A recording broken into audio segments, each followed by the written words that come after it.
Welcome back to the channel. Today we've got our first look, actually technically our second look, at the G90 M5. This is our HEA, or I believe it translates roughly dealer first specification or something like that. But this is the all-new M5 in sedan form. And it's finished in Isle of Man green, one of the standard colors. And I think one of the drawbacks of the new M5 is there's not sort of a unique color or launch color, if you will, for the M5. So I think a little bit on the disappointing side.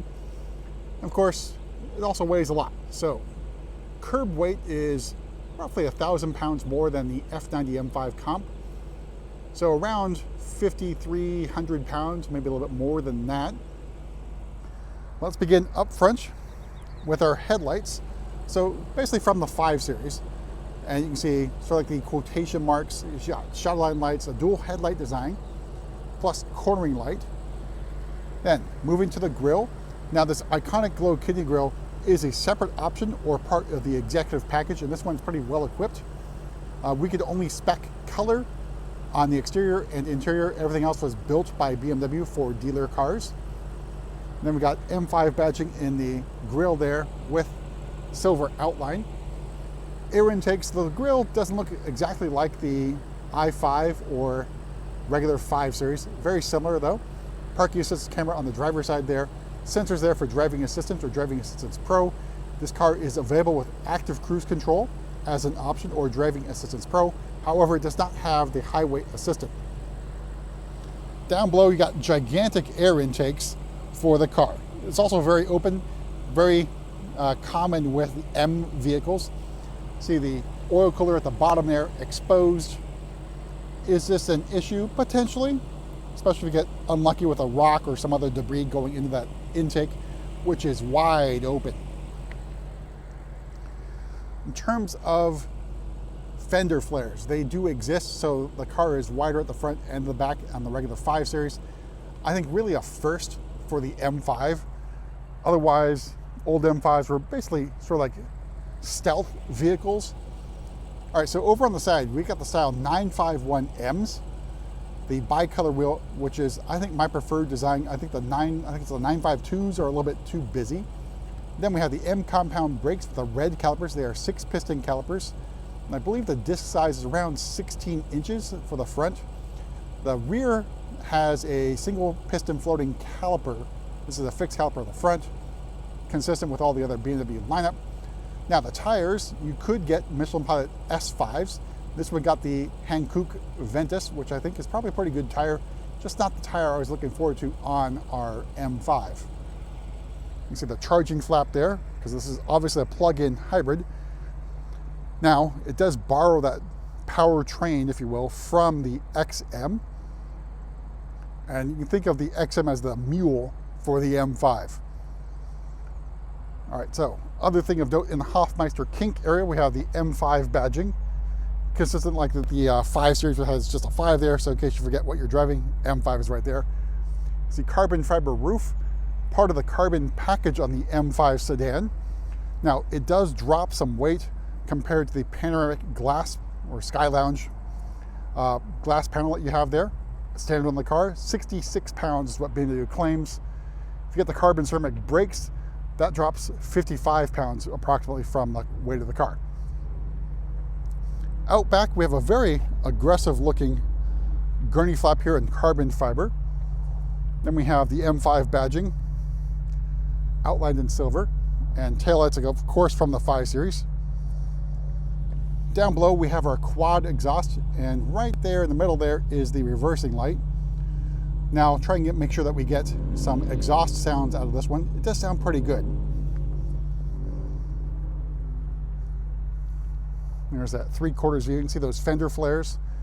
So it is longer than the regular 5 Series and wider. A wider track front and rear. Same wheelbase, I think.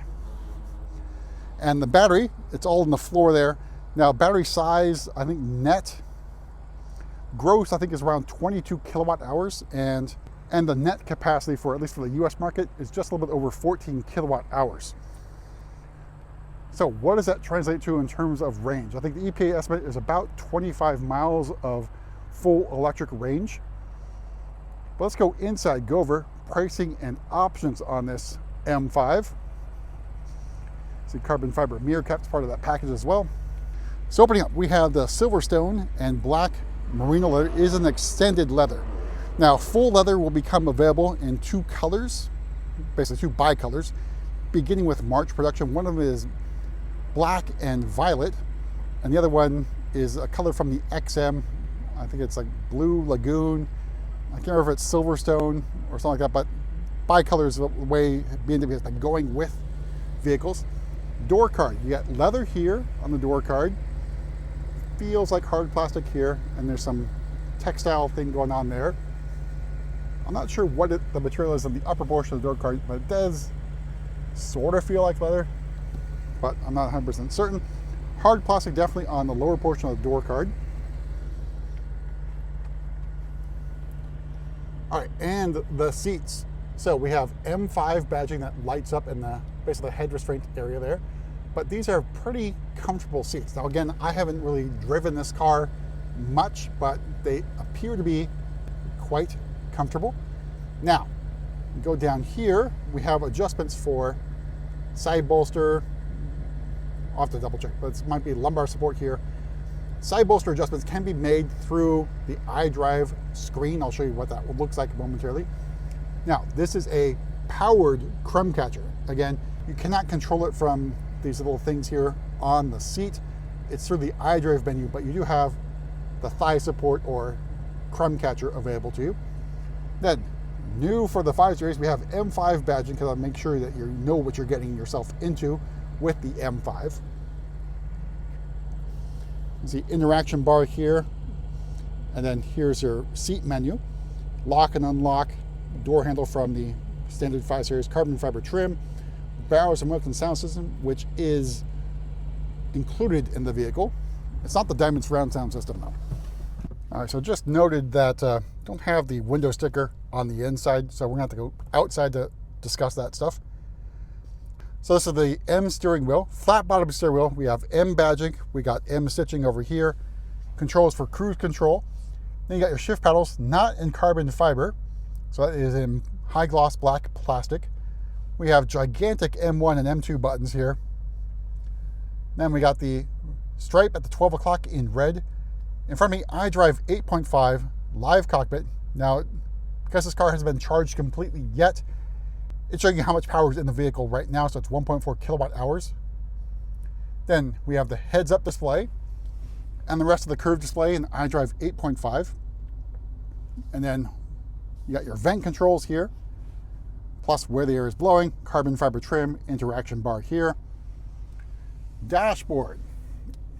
Feels like rubberized plastic here.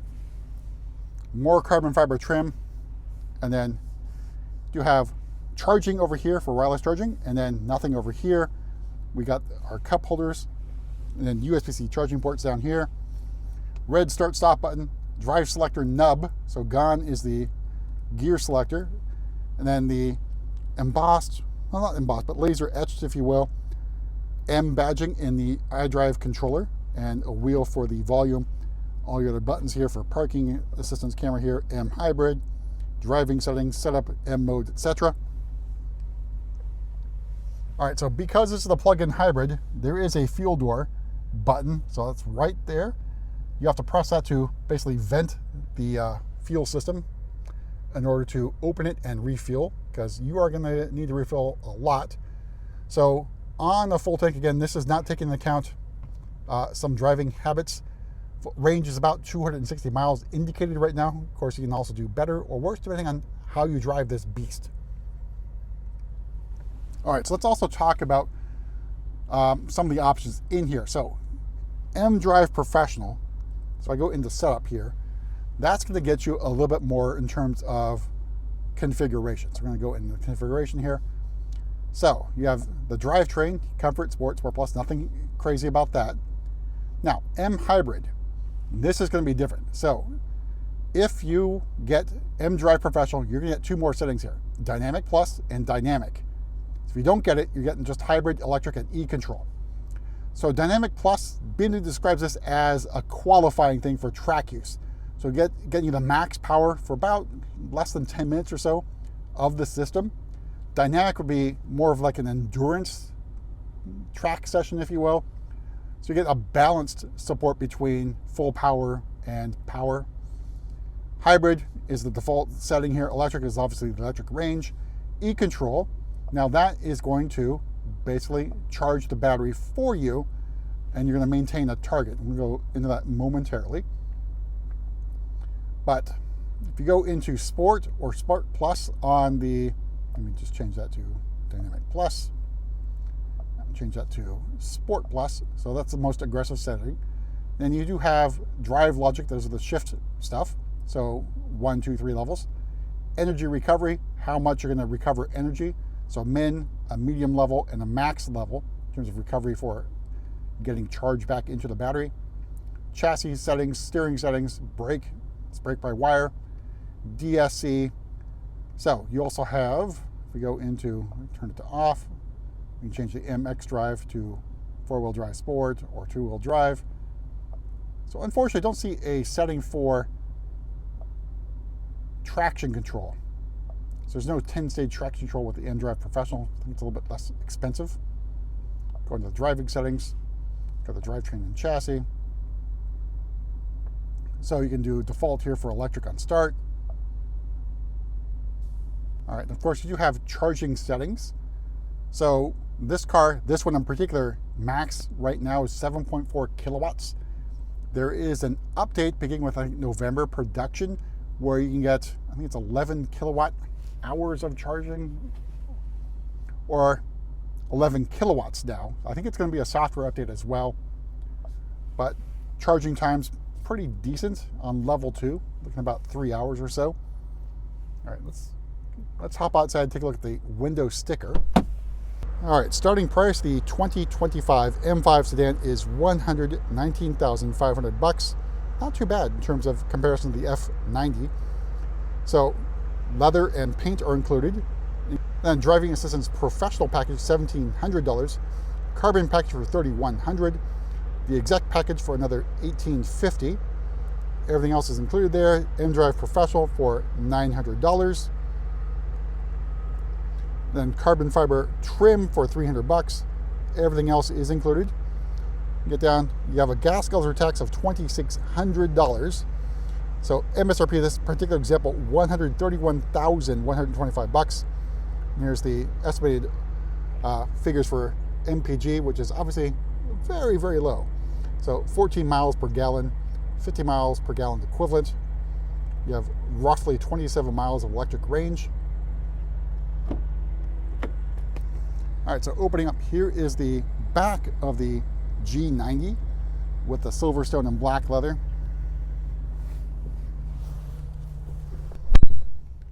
All right, here's a view of the cockpit from the back seat. Then you have vents back here, and not available, at least in the US market, is 4-zone automatic climate control zone by default. Now, you can get this on the regular 5 Series or i5 through BMW individual. That option would cost you $650, but it's standard on the M5. Got USB-C charging ports in the back over here. Back of the seat, you have M badging here. Then you have another USB-C charging port in the back of the seat, plus travel and comfort system. Knee room, legroom, I think is really good. All right, and then headroom, not much of an issue at the back of the M5. I think it's very comfortable in the back seat here. And take a look at the cargo area. It should have kicked open. We do. All right, so cargo area, I think it's a pretty good size, given that we know it's a plug-in hybrid. Pretty good space. And you can fold down those rear seats for even more room. There's no extra space down below the floor, but you do have our flexible fast charger. It does come with a NEMA 1450 adapter. So definitely a way to go if you're considering an M5. Definitely consider level 2 charging if you need it. All right, make our way around the front. We'll pop the hood. And then we're gonna listen to the exhaust note.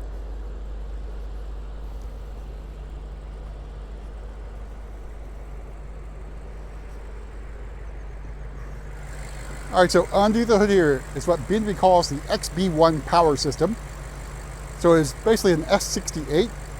I believe 577 horsepower and 553 torques.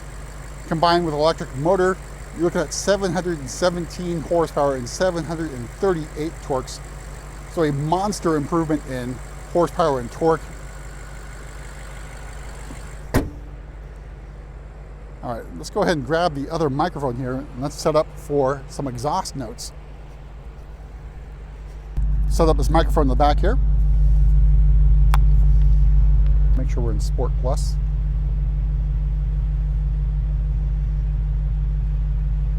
All right, got things set up here.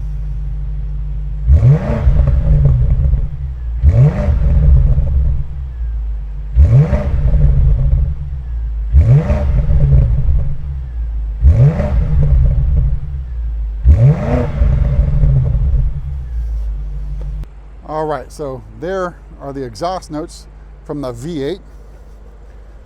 But that's it for, I guess, technically our second look at the M5 sedan. A much more detailed look at it, so I didn't get a lot of time inside the M5 at Laguna Seca Raceway. But we'll have more on the M5 very soon. We do have our first customer ordered M5 sedan arriving very, very soon.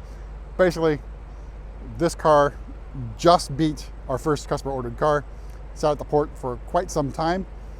Finally delivered this morning, got it PDI'd quickly, and have more coverage of the M5 hopefully very soon. See you at the next video. All right, so quick addendum. So I'm gonna go in the seat menu here. And I'm gonna go. All right, so the bottom portion of that circular thing is lumbar support, but side bolster adjustment is right here. So tighter, open. So more hug, less hug. And then the powered crumb catcher is right there. Press that. So extend it, put it in, and of course you also have tilt up and down. So the car does have all those adjustments just in the seat menu.